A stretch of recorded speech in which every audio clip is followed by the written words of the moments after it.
आज हम coordination compound पर दो प्रश्न सॉल्व करेंगे और ये दोनों प्रश्न यूपी पीजीटी में और जीआईसी लेक्चरर में आए हुए प्रश्न हैं।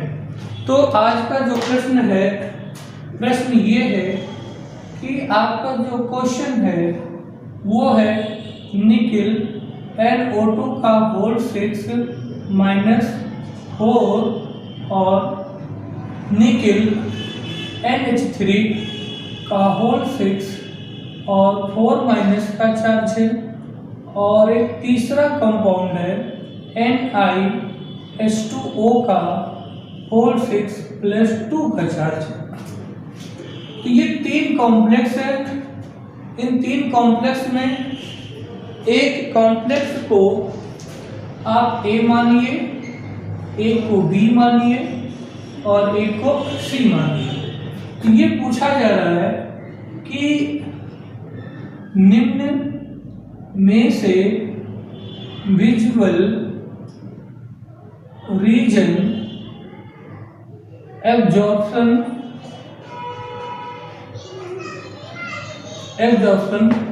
किसमें अधिक होगा, किसमें अधिक होगा, यानी सबसे अधिक विजुअल रीजन एब्जॉर्प्शन किसमें होगा, सी में होगा या बी में होगा या ए में होगा। तो आप लोग BSc MSc pass out already हैं, आपको इसका आईपीसी नॉमेनक्लेचर में कोई प्रॉब्लम नहीं होना चाहिए। बट हम जब बेसिक वीडियो बनाएंगे इसका, यानी कि कोऑर्डिनेशन केमिस्ट्री को एक बेसिक लेवल से स्टार्ट करेंगे, तो उसमें हम आपको आईपीसी पूरी तरीके से एक्सप्लेन कर देंगे। इसका आईपीसी नॉमेनक्लेचर होगा हेक्सा, इसमें 6 नाइट्रो हैं, तो हेक्सा नाइट्रो निकलेट। निकलेट में निकिल के साथ 8 क्यों जोड़ दिया, क्योंकि यहाँ निगेटिव चार्ज है, ये एनायनिक कंपाउंड है। पिछले वीडियो में हमने बताया है कि जब हमारा कॉम्प्लेक्स एनायन में होगा तो हम उसके नाम में 8 ऐड करेंगे, और कैटायन में होगा तो कोई नाम में ऐड नहीं होगा। तो ये हेक्सा नाइट्रो निकलेट सेकंड होगा, और यहाँ पे हेक्सा एमीन निकलेट सेकंड होगा, और यहाँ पे भी हेक्सा एक्वा निकिल सेकंड होगा।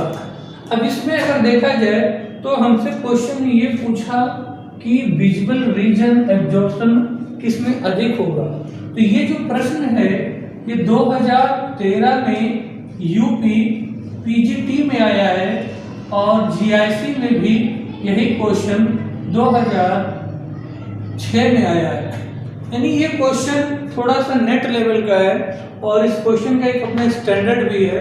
तो इस क्वेश्चन को अगर आप 2013 के यूपी पीजीटी के पेपर में देखेंगे तो आपको ये क्वेश्चन मिलेगा। अब इस क्वेश्चन में जो पूछा गया है कि किसमें अधिक होगा, तो इसके 4 ऑप्शन हैं, और पहला ऑप्शन है आपका ए में ज्यादा होगा, बी में कम होगा, सी में सबसे कम होगा, या ए में कम होगा, बी में अधिक होगा, सी में सबसे अधिक होगा, या आपका ए में कम होगा, सी में कम होगा, बी में सबसे अधिक होगा, और या तो फिर आपका ए में अधिक होगा, सी होगा, सबसे कम बी होगा। तो ये 4 ऑप्शन में आपके क्वेश्चन दिए गए हैं। अब ऐसे क्वेश्चन को अगर हम लोगों को सॉल्व करना पेपर में, तो जो विजुअल रीजन एब्जॉर्प्शन होता है ये डिपेंड करता है कि Eg और T2G के बीच में एनर्जी गैप कितना है, किसमें एनर्जी गैप कम है और किसमें एनर्जी गैप ज़्यादा है। अब T2G और Eg का नाम हम क्यों ले रहे हैं, क्योंकि ये जो तीनों कॉम्प्लेक्स है, तीनों कॉम्प्लेक्स में लिगेंड की संख्या 6 है, यानी इसमें भी लिगेंड 6 है, इसमें भी लिगेंड 6 है, इसमें भी लिगेंड 6 है। यानी देखा जाए तो ABC तीनों कंपाउंड में जो कोऑर्डिनेशन नंबर है वो कोऑर्डिनेशन नंबर अब 6 है, बोथ आर ऑल कंपाउंड में। और इसके बाद एक चीज और देखेंगे सिमिलरिटी, तो सभी कंपाउंड में जो सेंट्रल मेटल एटम निकिल है हमारा, सब में ऑक्सीडेशन नंबर +2 है। यहाँ पे भी निकिल का ऑक्सीडेशन +2 है, क्योंकि जब आप यहाँ सॉल्व करेंगे तो निकिल को X मानेंगे, NO2 नाइट्रो पे एक नेगेटिव चार्ज होता है, उसकी वैल्यू को रख के सब कुछ सॉल्व करेंगे तो यहाँ +2 आएगा, यहाँ भी +2 आएगा, यहाँ भी +2 आएगा। एक हम सॉल्व करके आपको बता दे रहे हैं मान लो इसका अगर आपने सॉल्व किया तो इसको अगर आप सॉल्व करेंगे तो निकिल और H2O का होल 6 प्लस 2। अब ऑक्सीडेशन अगर आपको निकिल का निकालना है तो निकिल को X मान लेंगे, H2 हमारा एक न्यूट्रल है, ये 0 हो जाएगा। और एक मिनट, इस क्वेश्चन में थोड़ा सा गलत हो गया, यहाँ पे भी +2 रहेगा, अमोनिया है। और इसके बाद वाटर का 0 होता है, न्यूट्रल है, निकिल का X, तो निकिल के स्थान पे X रखेंगे और ये 6 और वाटर का जो चार्ज 0 और बराबर +2। तो इसको जब हम सॉल्व करेंगे तो X बराबर +2 निकलेगा। तो तीनों कंपाउंडों में जो निकिल का ऑक्सीडेशन निकलेगा तो निकिल के ऊपर +2 का ही चार्ज निकलेगा। यानी कि यदि हम बोले तो निकिल का जो ऑक्सीडेशन नंबर निकलेगा वो +2 निकलेगा। तो तीनों कंपाउंड में निकिल का जो ऑक्सीडेशन नंबर है वो +2 है और तीनों कंपाउंड में कोऑर्डिनेशन नंबर 6 है। तो ये तो दोनों चीजें सेम है। और इसके बाद एक चीज और सेम है कि सभी में जब लिगेंड 6 है तो सभी कंपाउंड हमारे ऑक्टाहेड्रल के हैं, सभी कंपाउंड हमारे ऑक्टाहेड्रल के हैं। ठीक है, तो ऑक्टाहेड्रल सभी हैं, सभी का कोऑर्डिनेशन नंबर 6 है और सभी में जो सेंट्रल मेटल एटम निकिल है उसका ऑक्सीडेशन नंबर +2 है। तो ये सब कुछ सेम है, तो डिफरेंट क्या है? डिफरेंट हमारा लिगेंड है, डिफरेंट हमारा लिगेंड है।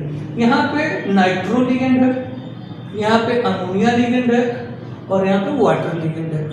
अगर इन तीनों लिगेंड को हम स्पेक्ट्रोकेमिकल सीरीज के माध्यम से देखें, इन तीनों लिगेंड को स्पेक्ट्रोकेमिकल सीरीज के माध्यम से देखें तो जो वाटर है, वाटर हमारा वीक लिगेंड हो जाएगा इन दोनों से।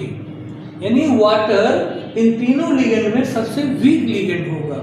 ठीक है, तो यहाँ पे एक पॉइंट आप जोड़ सकते हैं, water is a week ligand, या आप शॉर्टकट में लिख दीजिए वाटर हमारा वीक लिगेंड है। तो जब वाटर हमारा वीक लिगेंड होगा तो जो T2G और Eg की जो एनर्जी होती है, यानी कि Eg आपका ऊपर होगा ऑक्टाहेड्रल में और T2G आपका नीचे होगा।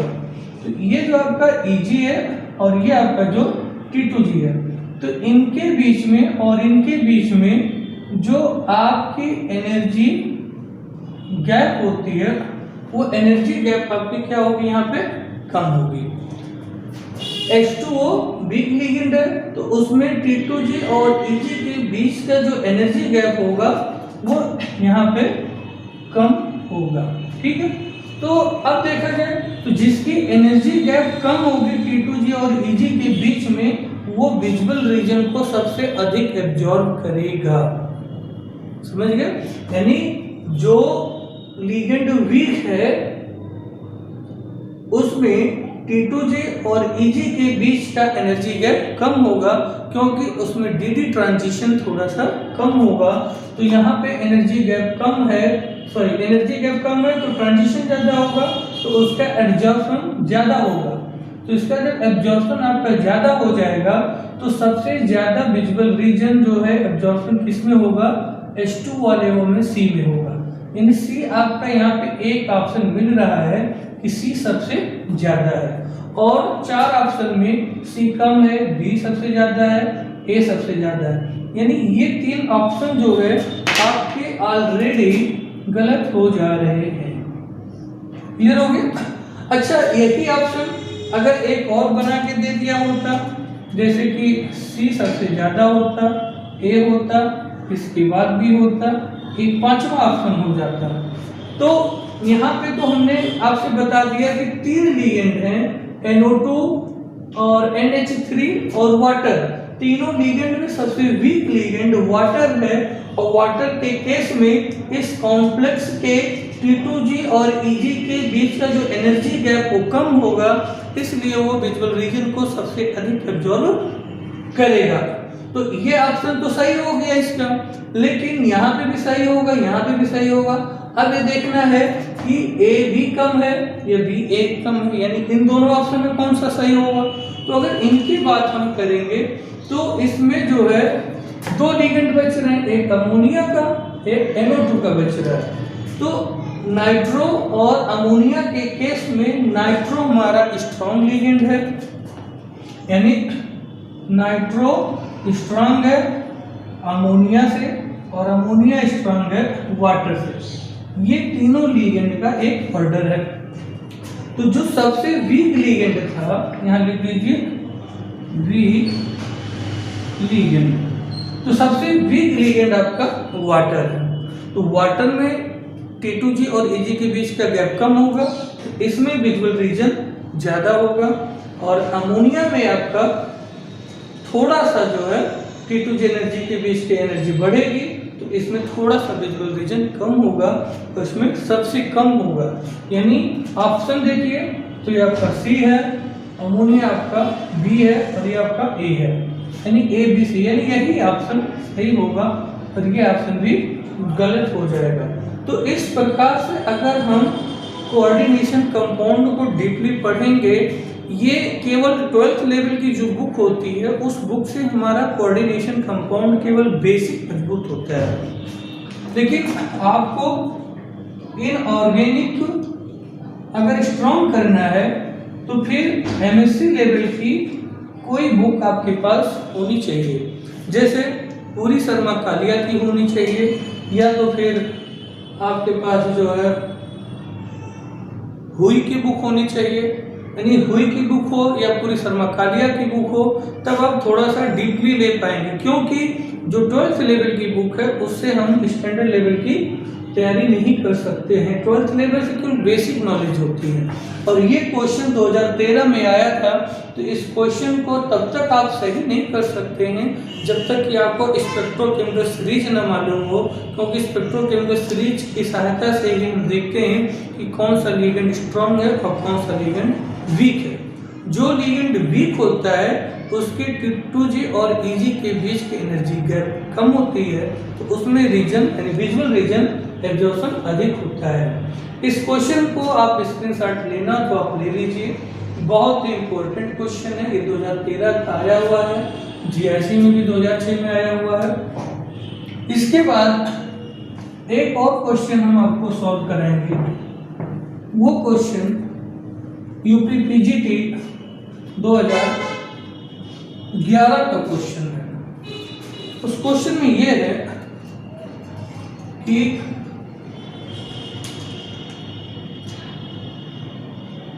NiCO का वोल्ट टेट्रा में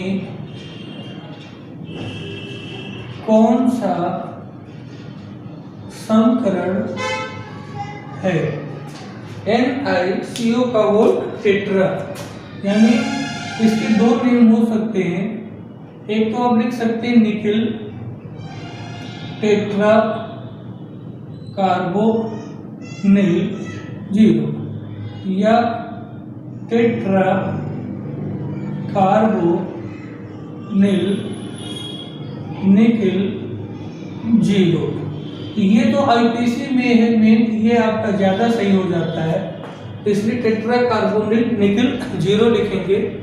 अब आपसे पूछ रहा है कि टेट्रा कार्बोनिल निकिल 0 में कौन सा संकरण है, तो एक ऑप्शन DsP2 और एक बी ऑप्शन sp3 और एक सी ऑप्शन sp2d और एक डी ऑप्शन दे सकता है D2sp।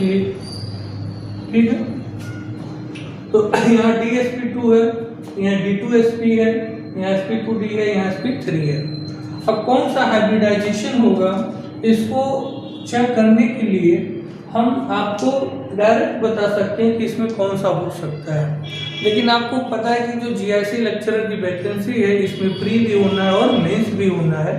तो अगर प्री होगा तो प्री में जब आपका होगा तो आप टिक मार देंगे, रट के भी जा सकते हैं। लेकिन जब मेंस में यही क्वेश्चन आ जाएगा कि इसका एक्सप्लेन करिए कि निकिल टेट्रा कार्बोनिल में कौन सा हाइब्रिडाइजेशन है, तो इसके हाइब्रिडाइजेशन को निकालने के लिए सबसे पहले निकिल टेट्रा कार्बोनिल जो आपका है, इसमें निकिल के ऊपर हम ऑक्सीडेशन नंबर देखेंगे तो निकिल के ऊपर ऑक्सीडेशन नंबर 0 मिलेगा और निकिल का एटॉमिक नंबर 28 होता है। तो लास्ट में 3D8 4s2 और 4p0 ये इनका कॉन्फ़िगरेशन होता है। इसके पहले का कॉन्फ़िगरेशन आपको पता है कि 3p6 तक होगा और इसके बाद हम इसका जब हाइब्रिडाइजेशन करेंगे तो इसका हाइब्रिडाइजेशन करने के लिए सबसे पहले 3D8 का हम डायग्राम बनाएंगे, 4s का बनाएंगे, 4p का बनाएंगे। इसके बाद D में एक इलेक्ट्रॉन है तो 1 2 3 4 5 6 7 8 और यहाँ पे 2 इलेक्ट्रॉन है 4s2 का, यहाँ पे कोई इलेक्ट्रॉन नहीं है। अब हमको पता है कि जो इसके साथ कार्बोनिल है तो carbonyl is strong ligand, so it is pairing of electron in d orbital।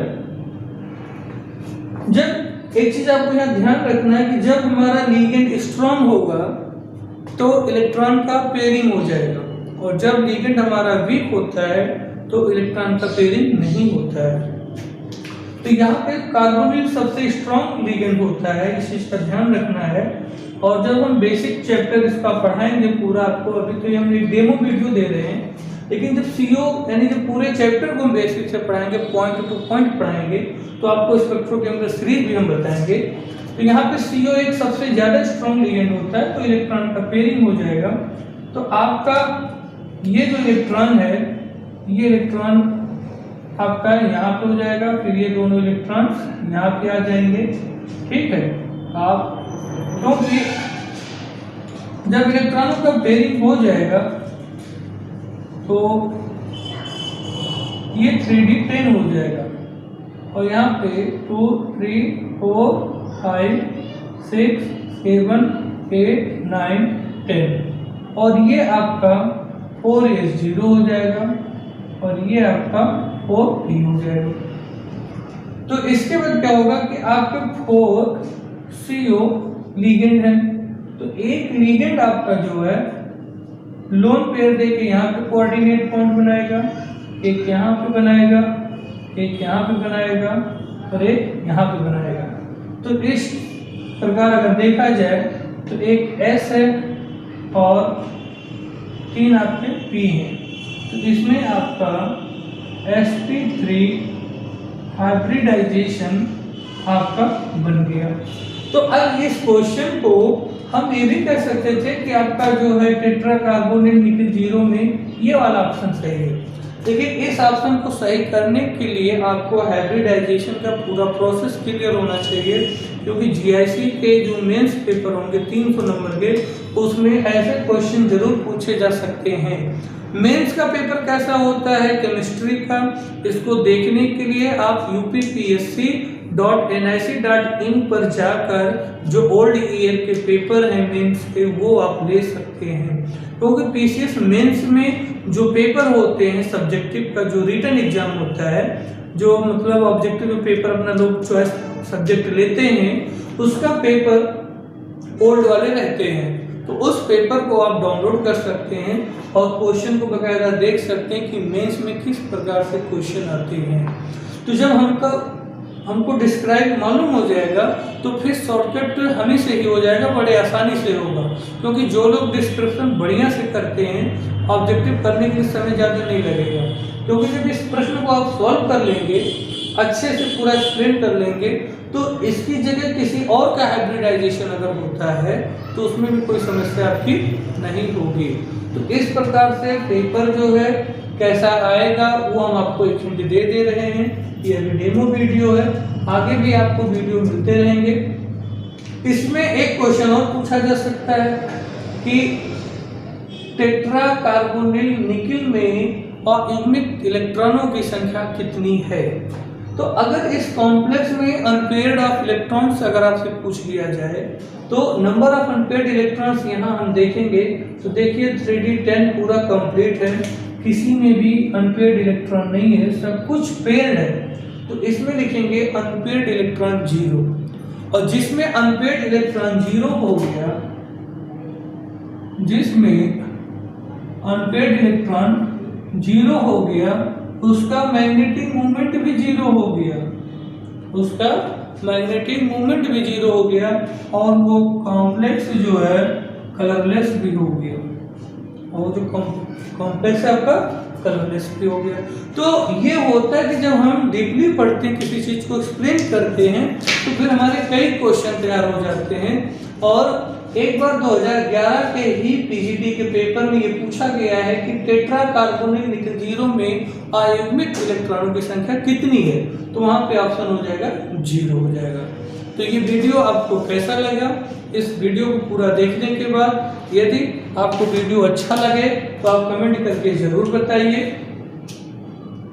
और एक प्रश्न हम आपको देते हैं, यदि आप इस वीडियो को पूरा देखेंगे तो आप उस प्रश्न को जरूर सॉल्व करिएगा, और इसका स्क्रीनशॉट लेना हो तो आप ले लीजिए।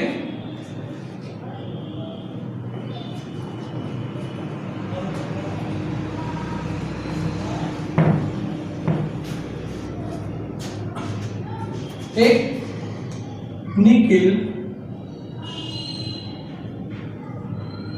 ये आपका क्वेश्चन है, टेट्रा क्लोराइडो निक्लेट सेकेंड, इसका यूपीएससी नाम हम आपको बता दे रहे हैं, टेट्रा क्लोराइडो निक्लेट सेकेंड। इसमें आपको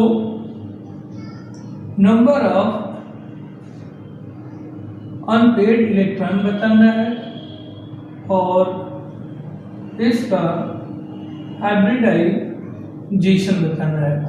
तो आप इस क्वेश्चन को जरूर सॉल्व करिएगा, और जो इसका आंसर आएगा वो कमेंट करके हमें जरूर बताइएगा। इसमें आपको पता है कि ये जो लिगेंड है क्लोराइड, ये आपका एक वीक लिगेंड है, हम आपको हिंट दे रहे हैं, क्लोराइड एक वीक लिगेंड है, और जो वीक लिगेंड होता है वो इलेक्ट्रॉनों का पेयरिंग नहीं करा पाता है। तो इतना हिंट दे रहे हैं, इसके बाद भी आपको अनपेयर्ड इलेक्ट्रॉन बताना है और इसके बाद हाइब्रिडाइजेशन